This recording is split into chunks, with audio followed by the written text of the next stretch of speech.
Hello students, welcome to We Learn classes. Today we are going to start chapter number 13 sound from class 8. In today's session, we will discuss about the characteristics of sound. Students, before starting the characteristics of sound, let us quickly revise few general facts about sound. Sound is produced by vibrating objects.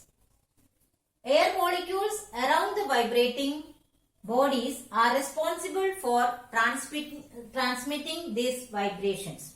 So, the sound is produced by the vibrating objects. You must have heard various different types of sounds in the environment and around you.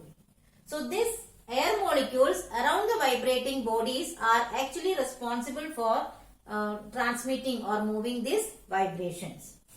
So, let us see what is vibration.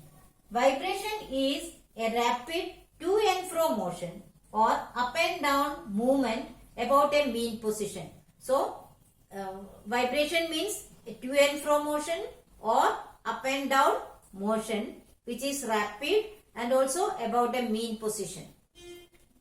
The sound travels in the form of waves. It is one of the important point or one of the important characteristics. Sound travels in the form of waves. Further, the main properties of waves are amplitude, time period and frequency. So, these are the three properties by which the waves are identified. We can identify different sounds and their respective sources without even seeing them. That means we hear different sounds and we are able to identify the sound and even their sources. How is it possible? It is possible because all the sounds are different from each other and have different characteristics. So every sound is having different characteristics. Because of that, we can identify the different sounds and even their sources without seeing them.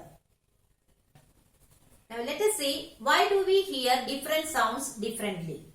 Because the factors that determine the difference between the two sounds are the characteristics of the sound, that is pitch and loudness. So we hear different sounds differently because each sound has different pitch and different loudness. See, these are the characteristics of sound. But you know that the sound moves in the form of waves. So before starting to explain the pitch and loudness, first of all we should understand what are the characteristics or the properties of waves. Now let us understand the properties of waves in detail. These properties of waves we can better understand by taking the example of simple pendulum. Here is the diagram of a simple pendulum. Here it consists of a bob suspended from a string at the position O. Therefore, OA is the mean position. It can freely move on either direction. So, if the bob is released, it moves in this direction from A to B and then again go back to A and move in the direction C and come back to A. At that position, we can say that this pendulum has completed one oscillation. So, when a pendulum moves from the position A to B, then B to C and from C back to A, it is said to complete one oscillation. So, once when the bob complete one oscillation, it moves on either side to a certain limit. That is the maximum displacement that a bob takes place when completing one oscillation is known as amplitude. So what is amplitude? The maximum displacement of the bob from the mean position on either side, that is AB or AC, it is known as the amplitude of the pendulum. So it is true in the case of sound also. The next property of a wave is time period. The time taken for the pendulum to complete one oscillation is called the time period of oscillation. That means in how much time the pendulum complete one oscillation, that is known as time period. It is measured in seconds. Since the time taken for completing one oscillation is very less, that is only very few seconds, it is difficult to measure that accurately. Therefore, what we do to measure the time period of one oscillation, time period for 10 oscillation is recorded and it is then divided by 10 to take out the time period for one oscillation. So, the time period for 10 oscillation we record first and then that time is divided by 10 so that we get the time taken for one oscillation very accurately. Now, let us discuss the third property of waves, that is frequency. Then what is frequency? The number of oscillations completed in 1 second is known as the frequency. That means how many times the pendulum oscillates in 1 second, that is known as its frequency. It is measured in hertz and its symbol is Hz. A frequency of 1 hertz is 1 oscillation per second. In the same way, if we say the frequency of 20 hertz, what does it mean? That means 20 oscillations per second. Now, let us understand how the properties of wave are related to the characteristics of sound. First one, frequency and pitch. How are they related? You have heard many different types of sound. Why do they hear differently? Because all these different sounds have different frequencies. So, different frequencies produce different sounds. If the sound produced has a high frequency, it is said to have a high pitch and is said to be shrill. See, this is the diagrammatic representation of a high-pitched sound wave. Here the frequency is more. You know what is frequency? The number of oscillations per second is known as frequency. So, if we represent 1 second as the time period and represent the oscillations like this, here you can see that the number of frequencies are more. That means it is a high-pitched sound wave. A high-pitched sound wave always produces a shrill sound. Next, if a sound has a low frequency, it is said to have low pitch and said to be gruff or deep. What does it mean? If a sound wave has a low frequency, its pitch is low and also the sound is said to be gruff or deep. This is how we can represent the low pitch sound wave.